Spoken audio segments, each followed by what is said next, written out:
is Common Sense Radio. Straightforward and no excuses. All right. Come on now. This is the Steve Gruber Show. Call me crazy. Oh, yeah. What I said was perfectly right and spot on accurate. Boy's got a mouth like a cannon, always shooting it all. Stop. Yeah, stop. I mean, you're way off script. Got it in me. Gonna quit until it all comes out. Hey, boy! Long education. Yeah, it's not cynical. It's common sense. Pay attention to me when I'm talking to you. I'm gonna rock the nation. Rock the nation. Genuine, accountable, and raw. Here is Steve Gruber. And welcome to it, Free for All Friday here on the Steve Gruber Show. The Common Sense hotline is open at 888-900-9966. The nation's attention drawn to Roseburg, Oregon yesterday. And sadly, an all too familiar scene where a maniac armed with a gun goes onto a school campus, in this case, Umpqua Community College, and opens fire. When it was all done, 9 students were dead. The shooter was also dead, 10 deaths total, 7 injured. Police and FBI and federal officials sorting it all out now. Our next guest is David Jakes. He is from the Roseburg Beacon newspaper, the publisher there, who has been following this very obviously from the beginning. A very busy day yesterday and a long night. David Jakes, welcome to the program. Thank you, Steve. Good morning. Good morning. All right, so tell me what you know at this point. We have a 27-year-old shooter here, Chris Harper Mercer. What is the latest on the investigation? Well, that information was breaking very late last evening. We waited all day to find out who the shooter was. We heard original reports that it was a 20-year-old male. Turns out the latest that we have is that he was a 26-year-old male, formerly from Torrance, California, settled into the Roseburg area, lived probably not more than about a mile and a half from the campus. His apartment was under investigation last night. That whole cordoned off late in the evening. We really don't, even this point, I haven't even had it confirmed that he was a student. So why do you think these folks are, I mean, this seems very unusual to me, and this, I've done this for a long time. Usually when the shooter is deceased, a decedent there, and they have some information, law enforcement usually quick to share that information. They have been very tight-lipped. Why is that, do you think? Well, we all wondered the same thing, Steve, but I suspect part of that was related to some of these online postings that were out the day before, and they were trying to probably see if they could bring anyone else that might have been involved with this into the net, and that's the only thing I can think of. But, yeah, it was terribly frustrating. More frustrating even are some of the victims' families who were not notified. One of those is a firefighter that we talked to just outside the campus, and I would say between 5 and 6 hours had no contact whatsoever with his son, who he knew to be a student in class at the time, and it turns out his son was one of the students killed. And we were trying to get through and get some information, and that was very difficult, and we were unsuccessful, but ultimately he was notified. But it was just horrific. The information was very slow to get out, and I don't know that isn't partially due to the multi-jurisdictional investigation that's going on. Our sheriff's department has done an outstanding job, but now we have Homeland Security, ATF, and all these federal FBIs here, federal entities, and I'm not so sure that didn't contribute to the lack of information. Sure. Now, for our listeners, we're on the line here with David Jakes, the Roseburg Beacon, Oregon newspaper publisher on the shooting of Umpqua Community College. It's the middle of the night there for you. What is it, 4 in the morning? Yeah, But give me an idea. I mean, I've been to your part of the state. It is a fabulous part of the state, the Umpqua River, world famous for steelhead and salmon and so forth, for fishing. I mean, it's a picturesque community that people actually come to retire to, if I'm not mistaken, and then this happens. Very out of character, I would say. Well, it's way out of character, and you're absolutely right. People come here to retire. People come here, as I did 28 years ago, to raise their families, because it is just one of those bedrock communities, kind of a Mayberry-type community. And people know each other here. They look out for each other. And, every community is going to say, we're just shocked nothing like this could happen here. And, of course, that should be the case in any community. But it is stunning. I mean, this is just unbelievable. And the other thing is, too, this is a very conservative, pro-Second Amendment. There are a lot of people in this county that have concealed carry permits, that are law-abiding citizens. There's a lot of hunting activity here. People respect the Second Amendment here and hold it very dear. But on that campus, Nobody was carrying weapons because it's a gun-free zone. If I'm not mistaken, I've heard the new college president come out and say this will be a gun-free zone for sure. It was so gun-free, in fact, David, that even the security guards had nothing more than radios. How in the world would you defend a college campus with 2,000 or 3,000 students on it? What is he going to do, throw the radio if somebody comes along? Because obviously they had to wait a long time for law enforcement to arrive on scene. Well, Steve, I'm going to take a little different direction on this, if you don't mind, and I would tell you this. We talked to one student who is a veteran that's going to attend classes up there, who is a concealed carry permit holder. He was carrying that day, and I will tell you also, it was false information put out by the Oregon Attorney General's office that UCC was a gun-free zone. Now, you could argue today, October 2nd it is, but here's the thing. If there had been a gun-free zone, if there had been 100 signs from the entrance of the campus to every building, it wouldn't have changed the outcome yesterday. These kinds of lunatics are not interested in following the laws, and so your only other choice is to disarm every American. And I'm really sorry to say this, but our president has been so callous and disrespectful, I think, of the families here when he jumped right into the middle of the political agenda, which he's had for some time, and it's just appalling. The focus needs to be right now on healing this community, especially the families that were devastated by this tragedy. Well, David, I tip my hat to you for having the courage to say the truth. David Jakes, the Roseburg Beacon newspaper publisher in Roseburg, Oregon, where the Umpqua Community College shooting occurred.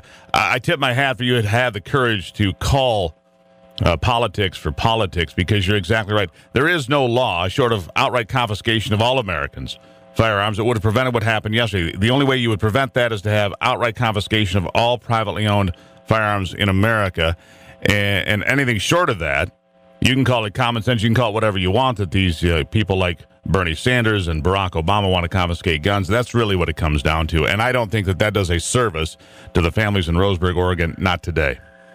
No, it certainly doesn't, and I got to tell you something. There's not going to be any reception. That's not a message that's going to receive a warm reception here in Douglas County. In fact, our sheriff has gone on record, John Hanlon. He's an outstanding and very popular sheriff running for his third term now.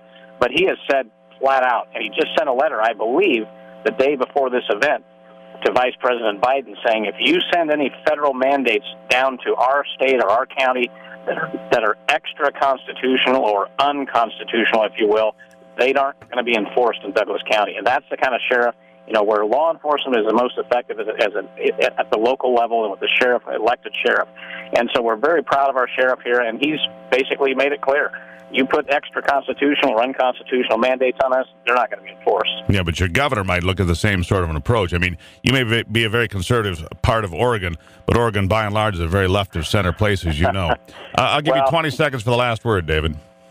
Well, we just, our hearts and prayers are with the families, obviously. We want to get this we want to get these families the attention and love and care that they need and to move forward. But changing our gun laws is not the answer. Well, David, I appreciate you've got a lot ahead of you in that community and a lot of healing to do, regardless of what happens with the law. David Jakes, I greatly appreciate it. I know it's been a long night for you. It's been a long night for your community, and a lot of long days lie ahead. Thank you for joining us.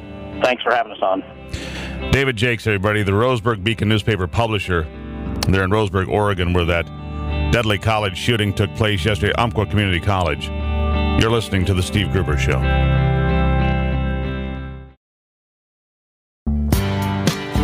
Genuine Michigan common sense on display every day. 18 after the hour on a Friday, free-for-all Friday. Common Sense Hotline open. Roger on the line in Boyne City. Roger, where you been? What's on your mind?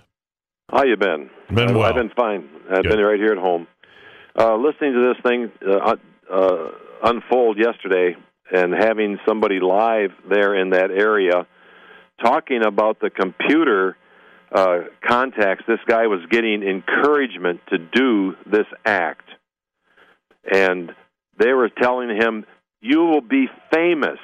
Have a high body count. These are quips from that were on the web, and telling him to, if a male comes into the room, be prepared to stab him with a knife because he's going to try to take your weapon away from you. And that's we need to figure out what's wrong with America. No question, Roger, and I appreciate you checking in. How about psychotropic drugs? Yeah, that's part of it. I got the right word. Why don't they check his body for that? I mean, his blood. see what was in his system. And then it's just unconscionable that the reporting come out and right away, 13 dead, 20 wounded. Now it's down. Thank God it's down. No, we've got to keep an eye on all of these things, Roger, no question about it. I appreciate you checking in. The phone line will remain open, 888-900-9966. Our next guest, not a favorite among the Clintons, to say the least, Ed Klein, a New York Times bestselling author on several books, he's the one that wrote the book The Amateur. They got a lot of attention because he recounted a time when Bill Clinton, the former president, had referred to Barack Obama as an amateur. The new book, Unlikable, The Problem with Hillary Clinton. Ed Klein, welcome to the program. It's great to be with you, Steve. Thank you. Apparently, Bill told Hillary she had to take likability lessons from none other than Steven Spielberg, just one of the many revelations in your book. And yet Hillary still, to me, I've talked about this a lot of the program, is a cold fish. I mean, she's just not likable. Maybe people like Bernie Sanders and Vice President Joe Biden because, hey, we'd have a beer with them. We don't want to have a beer with her. You know what I'm saying? I know exactly what you're saying. And, this Saturday, Hillary is going to appear on Saturday Night Live to loosen up her image, to make her more likable. And guess who the host of the premier program is going to be? None other than Miley Cyrus. I wonder if Miley is going to be half nude when she introduces Hillary. Well, that would be classy. I figured it'd be Alec Baldwin, just somebody who's, certifiably insane and in the tank for the Democrats. But whatever. What is it? What is this problem with Hillary? I mean, she has, been in the public eye since, for 30 years now, been around for a long time. And they have to keep reinventing her every couple of months or so. And still, her numbers as of today have tanked even worse, Ed. Well, that's true. The recent polls show that over 55, maybe as large as 58% of American public do not trust Hillary. They find her untrustworthy. And huge numbers, a majority, also when asked, what word comes to mind when you say Hillary Clinton? They all say liar. This is a woman who has huge problems in credibility. And as you pointed out, Steve, there's this effort every couple of years to reinvent her as somebody who she isn't. There is no there. There's, right. There's no authenticity. When you see her on television, you cringe. Well, as a general rule, that you're not getting the real person. It's all an act. Yeah, as a general rule, Americans elect people they actually like. Richard Nixon may have been an exception to that rule, but they generally elect people they kind of like. Bill Clinton, whether you agree with his politics or not, hey, he's a good guy. Hey, how you doing? Slap you on the back, have a beer, talk a little bit, talk about the ladies, whatever it might be, right? You could associate with that. When we use the word likability and we say Hillary is unlikable, we're really talking about whether that candidate relates on a human level to the public, to Americans. Do we like her? Do we feel that she cares about us? Do we feel that there's, a person there who's going to look out for our interests? And you don't feel that way with Hillary. You feel that she's always looking out for herself, number one. It's power, power, power. Hillary, Hillary, Hillary. And, the interesting thing, I think, Steve, is that even the Obamas recognize that. And that's one of the reasons that Barack Obama, Michelle Obama, and their best friend and chief advisor, Valerie Jarrett, do not want to see Hillary get the nomination for the Democratic Party because they don't think she has any principles.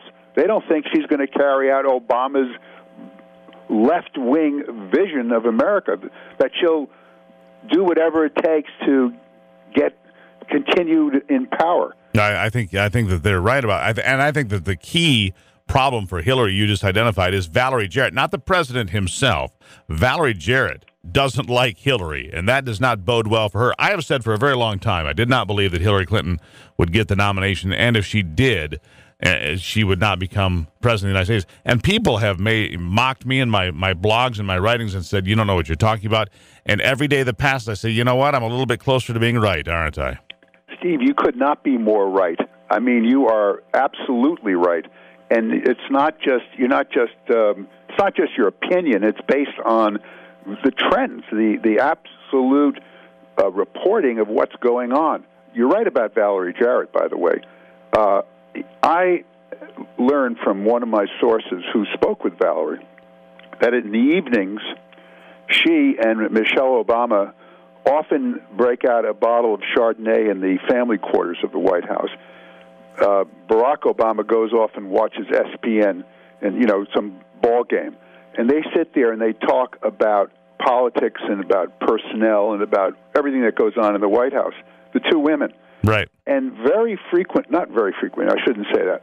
From time to time, they bring up the subject of Hillary's speech when she was a senior in college back in 1969. And she said terrible things about Senator Edward Brooke, the first African-American senator since Reconstruction. And they hold her responsible for being racist in her remarks. They really, really don't like her. They really, really don't. Ed Klein, we'll have to have you back sometime soon.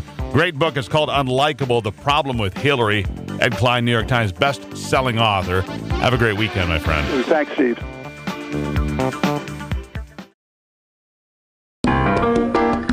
Taking a closer look at the stories that affect you most with a big dose of common sense. Seems I've got to have a chance to see every night I have a strangest dream. All right, it's 33 after the hour on this Free-for-All Friday. The phone lines remain open for your convenience. 888-900-9966. So, I was watching a lot of news yesterday. That's often what happens when you have these big events like we had in Oregon yesterday. But during this coverage that I was watching, I saw something that I hadn't heard, not for a while anyhow. And that was the speculation that Mitt Romney would be jumping back into the race for president this time around. And apparently, Ann Romney, his wife, who has a new book out about her battles with multiple sclerosis and so forth, when asked about, would you consider getting it, they're evaluating. I think that, I'm paraphrasing, but basically taking a look at it, considering the options. Fascinating, right? Well, who else to ask about that? She probably gets this question all the time, but you know what? My good friend Ronna Romney McDaniel, chairman of the Michigan Republican Party, here with us again this morning. Ronna, welcome back.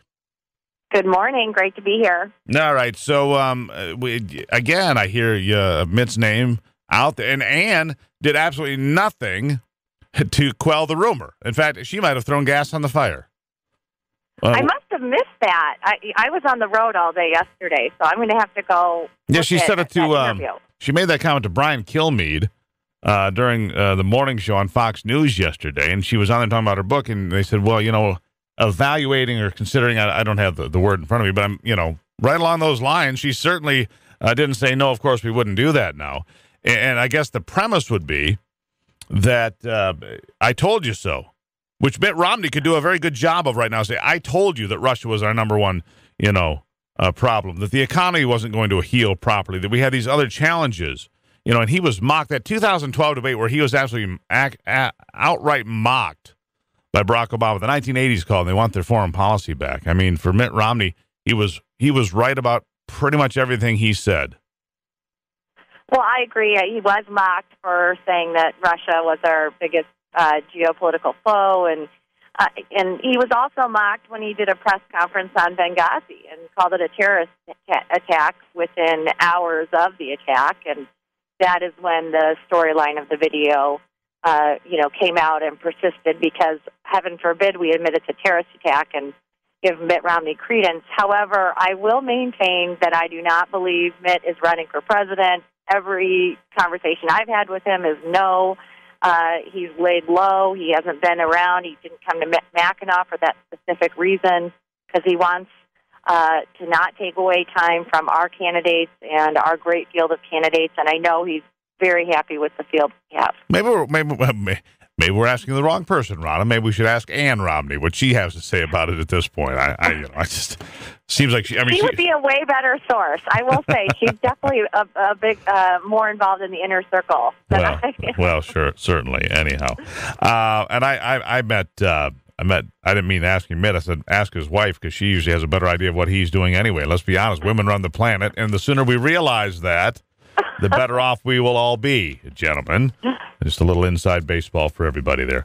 Okay, Ronna. So we have had the good fortune here in Michigan of having a parade of presidential candidates, which I think is terrific for the voters here in Michigan because of the March 8th primary. Moved it way up. It made Michigan relevant again.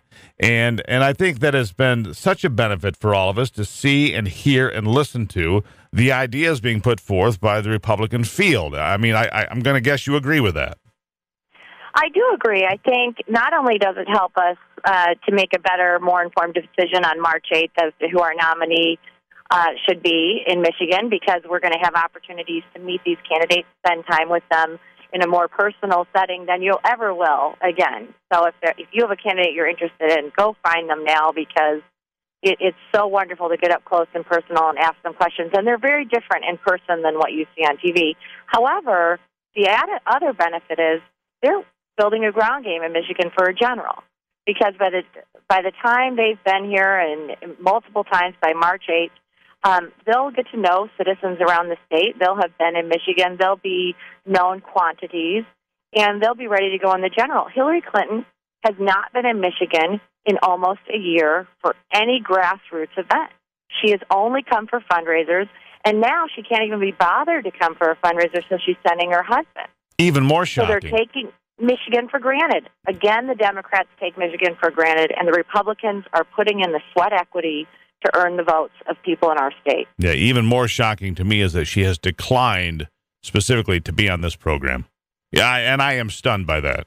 You know, she's had the opportunity to come here on the Steve Gruber Show and just sit and chat with me. I wouldn't ask her any hard questions, of course. I'd just throw her softballs. Oh, they'd be all softballs, I'm sure, Steve. Yeah. What's your favorite? It'd be just like it'd be like hosting Saturday Night Live, like she's doing this weekend, to try to show that she has a likable side or a personality. All right. I know you were pretty close to the Walker campaign, and we talked about this a few days ago. Were you surprised when he decided to pull out and say, I'm out of this deal? Well, certainly when they pulled out of Mackinac originally, I was surprised to go to the South Carolina event that they had decided was more, critical to their battle plan for their campaign. And then, when they said things like, we're putting all our eggs in Iowa, that's always a concern when you hear a campaign shift strategies and saying we have a one-state strategy. And then when they canceled on Mackinac that Saturday morning, I do know there were weather issues for some others as well. But, yeah, I started to think, okay, something's going on with this campaign. And they have wonderful staff. I really enjoyed working with the Walker staff. I think Governor Walker is a wonderful man. He's come to Michigan many times and will still be a great leader for our party, just not as president. Right. So be a standard bearer for the Republicans in many ways and a lead voice for Republicans. All right. So as it stands today, it seems that Donald Trump is still leading here in Michigan, but Ben Carson doing very well here. Marco Rubio doing very well here. How do you see it right now as this competition gets a little more intense? I think it's still very fluid. I think everybody's still getting to know the candidates, and you're going to see some, shifting throughout the polls. I do informal polls everywhere I speak across the state, and it is interesting how it does reflect what we're seeing. Like you said, Ben Carson usually is the top vote getter in my informal polls, although this week I was at an event and Marco Rubio was the top vote getter. So obviously it's not scientific, but it does show where our base is as I travel around the state. Well, Rubio predicting, at the last presidential debate that we would be seeing Russian, military flights going over Syria within a few weeks. He was on it. He knew exactly what was going to happen, and he called it, and he looks like the smartest kid in class talking about foreign policy and failures. And I think that Marco Rubio's star is certainly rising. And I think hopefully we'll see him more here in the state. I've seen him here personally once. I'd like to see him some more and hear more about what he has to say. I'll give you 20 seconds, Ronna, for the last word. Well, I agree with you. I'd like to see him in the state a little bit more. I know he's been kind of focusing on those first four states. But in Michigan, you got to do the work. You got to be here if you're going to win the votes. I think our field's been here. I appreciate it. We want to see them here a lot more. And Ronna Romney, we always appreciate you here on the program and like to see you here a lot more. Thank you so much for your time, as always. Thanks, Steve. Ronna Romney McDaniel, everybody, the chairman of the Michigan Republican Party. And always a great interview. 41 after on a free-for-all Friday.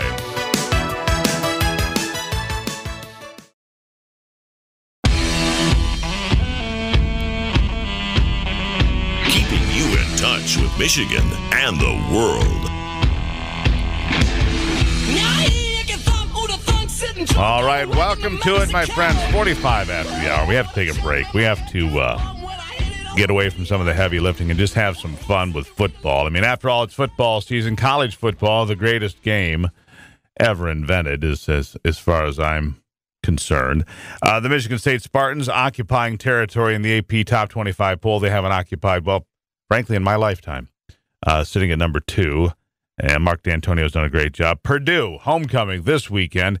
And our good friend Tim Staudt, the Dean of Sports, on the line with us to talk about it a little bit. Tim, welcome back. Good morning, Steve. All right, so Michigan State, win last weekend, but a lot of folks not too impressed with their win over Western. But listen, they're 4-0. They're number 2 in the country. Things aren't too bad in East Lansing. Well, if you play 4, you can only win 4, and I think that's kind of what they're thinking. They obviously think this is a new start now, like it is for everybody. Conference play across America, for the most part, gets underway, and that's the way it is in the Big Ten. And, Michigan State has had a very tough time, frankly, with Purdue. The last 4 years, they beat them 6 years in a row, but they've struggled to get past them.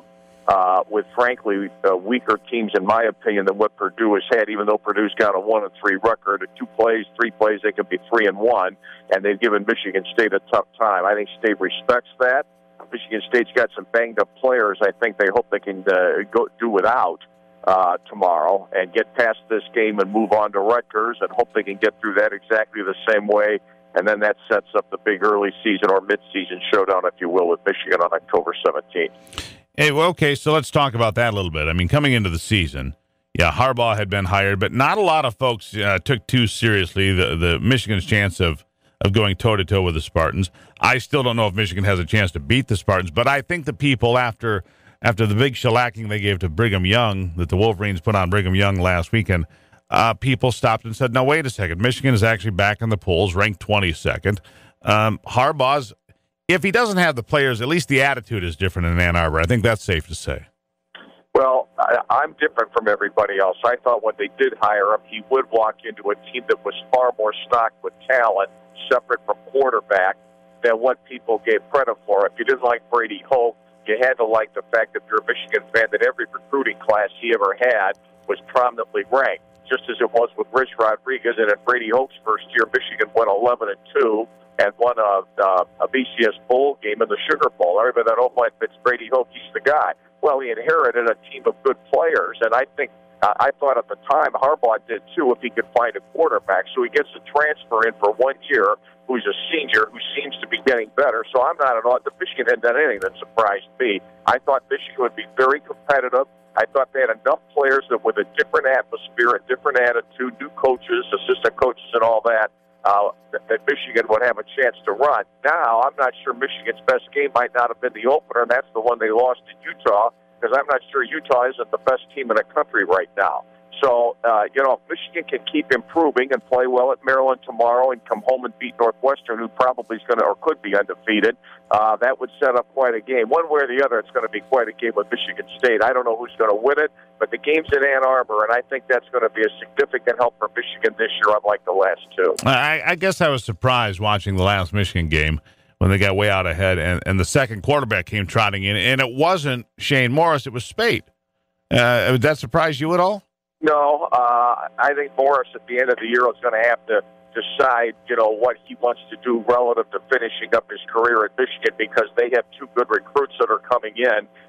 They'll have somebody to replace Rudock. The difference will be he won't be as experienced, but he might be a more talented player. And where Michigan is with all that, I don't think they'll get into all that till the end of the year. I think they want to give Spade a good chance as a backup. They hope they don't have to use him in the big games. What they want to do is get Rudock better and better and better. And if they do, I mean, no less than Chris Spielman says they can play with anybody in the country. I don't know whether that's true or not, but, look, I mean, it's been Harbaugh's, his past that teams get better through the course of the year. Injuries can derail anybody, and they haven't derailed them yet. But I think it'll be interesting, and one of the interesting stories in college football this fall to see exactly where Michigan ends up, because the road to the Big Ten title has to go through Ann Arbor, because that's where Michigan State and Ohio State both have to go, and Michigan looks pretty good playing at home so far. I don't think the three teams they've played there are as good as Michigan State and Ohio State, but who knows how much better Michigan will be by the time they play them as well. See if they even get to play Maryland here. Of course, we're watching this Joaquin, this hurricane moving up the East Coast or whatever it's doing, could put a damper on the game at Maryland. Well, it might, but it doesn't look like it's going to be nearly as bad as it might have been. And even if it's a little bit damp, I don't know that that's going to, the wind is going to be a bigger factor, perhaps, if it's 30 or 40 miles an hour. But look, Michigan will be well prepared. Maryland, in my opinion, is the weakest team in the Big Ten and is in disarray. And I would be shocked if Michigan doesn't hold Maryland to single digits in points tomorrow. Michigan's defense, in my opinion, is the best in the Big Ten right now. Right now, defensively, Michigan's the best in the Big Ten. And if it continues to improve there, obviously that's going to keep Michigan in every single game, no matter how much their offense struggles. But you're on the road. It is an opening Big Ten game. Michigan has not, really played much on the road. They've been home 3 straight times. And in football, as you know, you just mentioned how much you love college football. You know what a big deal being on home and home field and on the road can be. I've always believed that defense wins championships. Always been my theory. One last thing before we go. The Lions now getting ready to figure out what they're going to do on draft day, because this season is 3 weeks in, and it's like you throw in the towel. And after going out in front of San Diego 21-3, and it all just collapses, it's just embarrassing. Well, I thought when I saw the schedule this year, they could lose the first 2 no matter how good they are, because anybody opening at San Diego and Minnesota likely are going to have a tough game, especially with that the home opener for Adrian Peterson. And what surprised me was the Denver game. I thought that's where the Lions would get their act together and win a home opener in prime time against a modestly good team in the Denver Broncos, in my opinion, but they didn't do it. I do think if they get DeAndre Levy back on defense, their defense needs some help, especially at linebacker. Now, that said, they're probably not going to have for Seattle Monday night, and once you get to 0-4, with the Packers sitting there at the other end of the NFC North, that's going to make it that much tougher. Yeah, there you go. Tim, always a pleasure. Always a pleasure here, too. Talk to you anytime. Always love listening to the show, driving in every day. All right. Thank you, Tim Staudt, Dean of Sports, and a guy who could sit here and talk politics as well as any of us, I'll tell you that. It's 52 after the hour on the Steve Gruber Show.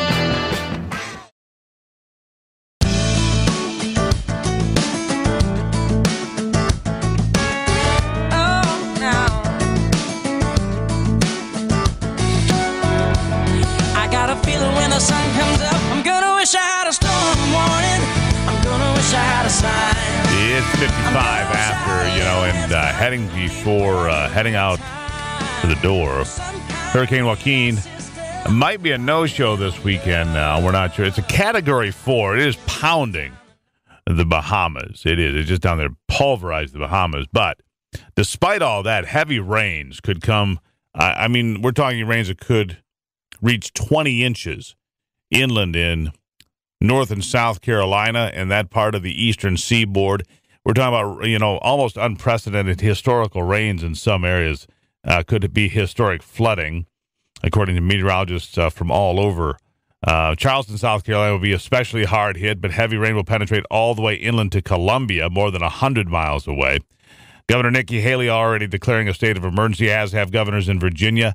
Chris Christie has done the same in New Jersey, I believe, here in the last little while. So these flood advisories are in effect. They stretch from North Carolina to Connecticut and as far west as parts of West Virginia, Kentucky, and Tennessee. I don't think we'll get any direct impact here in Michigan, but this is a big storm. And the interesting thing about this, it's the biggest storm of the season. Biggest storm, I think probably the biggest storm since Sandy, to be honest with you. So it's been a long time since they saw a storm of this magnitude, but here it comes. Joaquin coming in with a bad attitude, but it looks like it's going to veer north, and Bermuda could get pounded. So I guess we'll find out what that's going to look like. At any rate, we'll keep an eye on all of that. We'll have follow-up, of course, to the shooting at Umpqua Community College in Roseburg, Oregon. And, of course, keeping an eye on everything else. You go ahead. You have a terrific weekend, everybody. Make sure you catch the Steve Gruber Show Weekend Edition. You can find out more at stevegruber.com. This part of the program brought to you by Total Firearms. TotalFirearmsGunShop.com, the place to find the best deals you possibly can on all sorts of things. New, used, antiques, collectibles. There it is.